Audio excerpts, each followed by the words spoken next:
পেশিরাসর সাঁইথিয়ার পক্ষ থেকে আন্তরিক নমস্কার, শুভেচ্ছা, রীতি অভিনন্দন জানাই। বিদ্রোহী কবি কাজী নজরুল ইসলামের জন্মদিন উপলক্ষে আমরা আজকে সমাগত হয়েছি আসরের মঞ্চে। যদিও কালকে জন্মদিন পেরিয়ে গেছে, কিন্তু অনিবার্য কারণে আমরা কালকে অনুষ্ঠানটি করতে পারিনি। আমরা এই কবি পক্ষেই তাকে শ্রদ্ধা এবং স্মরণ করছি।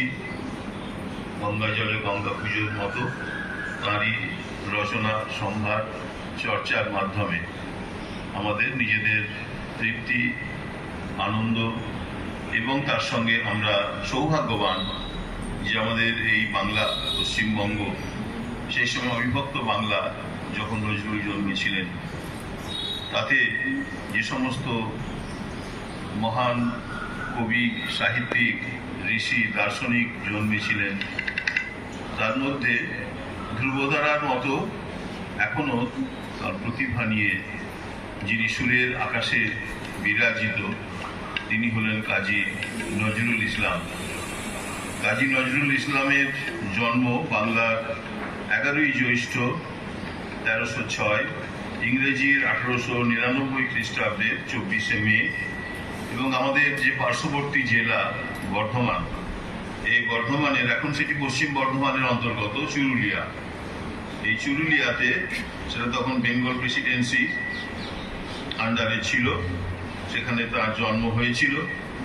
তার প্রয়াণ হয়েছিল কিন্তু বাংলাদেশে, কারণ তিনি যখন খুবই অসুস্থ, সেই সময়ে বাংলাদেশ সরকার তাকে শ্রদ্ধার সঙ্গে বাংলাদেশে নিয়ে যান এবং সেখানে 29শে আগস্ট 1976, তখন মুজিবুর রহমানের সময়, সেই সময়ে তাকে সেখানে নিয়ে গিয়ে তাঁর সেবা পরিচর্যা করেন এবং সেখানেই তাঁর মহাসমাধি হয় এবং ঢাকা শহরে তাঁর সেখানে সমাধি বেদি নির্মিত হয়ে আছে এবং বাংলাদেশ তাকে বাংলাদেশের জাতীয় কবি হিসাবে তাকে স্বীকৃতি দেন। এবং নজরুল ইসলাম অত্যন্ত দরিদ্র পরিবারে জন্মগ্রহণ করেছিলেন এবং জানা যায় যেদিনে তার জন্ম হয়েছিল সেদিনে অনেক ঝড় বৃষ্টি হয়েছিল, আবহাওয়া অত্যন্ত দুর্যোগ। সেই ঝড়ের রাতেই এই কবির আবির্ভাব হয়েছিল এবং তার সারা জীবনটাই সংগ্রামের জীবন, সারা জীবনটাই বিদ্রোহের জীবন। তিনি ব্রিটিশের বিরুদ্ধে বিভিন্নভাবে সংগ্রাম করেছেন, প্রথমত তার লেখনীর মাধ্যমে, দ্বিতীয়ত প্রত্যক্ষ আন্দোলনেও তিনি যুক্ত হয়েছেন, যার ফলে ব্রিটিশ সরকার তাকে বারবার কারারুদ্ধ করেছে। চুঁচুড়াতে যে প্রেসিডেন্সি, যে সেন্ট্রাল জেল, সেই সেন্ট্রাল জেলে তাকে একটা সেলে বন্দি করে রাখা হয়েছিল এবং আমার সৌভাগ্য হয়েছিল যে পরম পূজনীয় স্বামী দিব্যানন্দ মহারাজের সঙ্গে বিভিন্ন সংশোধনাগারে আমরা কাজ করে থাকি বন্দীদের কল্যাণের জন্য, তাদের লেখাপড়া, সাংস্কৃতিক চর্চা ইত্যাদি। তাই চুঁচুড়া যে সংশোধনাগার, সেখানেও আমার যাওয়ার সুযোগ হয়েছিল এবং নজরুলের ওই সেলটা দেখে আসার সুযোগও হয়েছিল চুঁচুড়াতে। সেখানে তাকে অনেকদিন কারাবাসে থাকতে হয়েছিল। যাই হোক, আমরা তার কিছু গান, কবিতা ইত্যাদির মাধ্যমে আমরা আজকের দিনটিকে পালন করব। আমরা অনুষ্ঠান শুরু করছি।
জন্মদিনে বা জন্মদিন উপলক্ষে সব পেয়েছির আসরের এই যে সুন্দর অনুষ্ঠান, এখানে উপস্থিত থাকতে পেরে খুব ভালো লাগছে। সব পেয়েছির আসরকে এজন্য অশেষ ধন্যবাদ, কৃতজ্ঞতা এবং ভালোবাসা জানাই এরকম মনোজ্ঞ অনুষ্ঠান করার জন্য। নিজের লেখা একটি গদ্য কবিতা আমি এখানে পাঠ করছি। কবিতার নাম নজরুল গাথা। নজরুল এক ক্ষেপণাস্ত্র ব্রহ্মসের মতো, রেঞ্জ কয়েক লক্ষ মাইল। উনি কখনো টার্গেট মিস করেন না। যে কোনো পরমাণু ভান্ডার গুঁড়িয়ে দিতে পারেন নিমেষে। ওনার লক্ষ্যভেদের পর আর্টকোয়েক অনিবার্য। রেডিয়েশনের দাপটে দাদাগিরির বুক কাঁপে। উনি যখন শব্দে বারুদ ভরতে ব্যস্ত, পিছন থেকে অতর্কিত কেউ ছুরি মেরে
শূন্য হৃদয় পদ্ম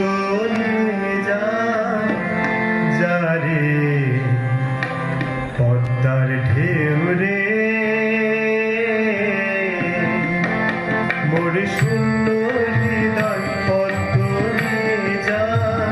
যারে পদ্মার ঢেউ রে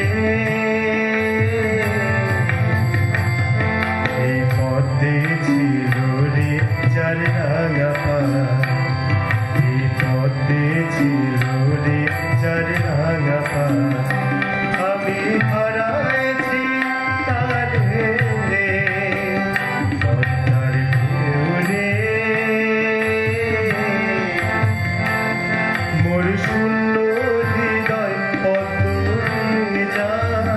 যারে পদ্মার ঢেউ রে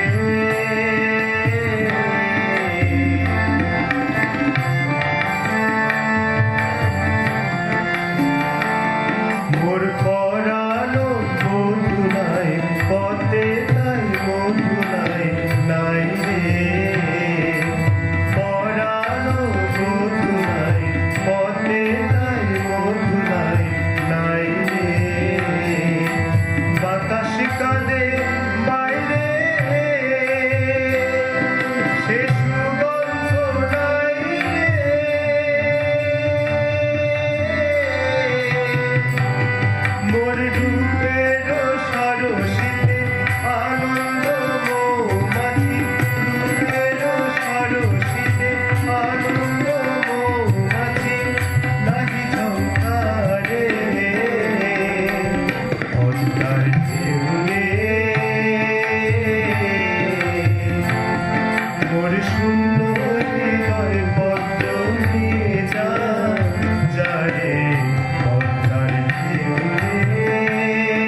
তুমি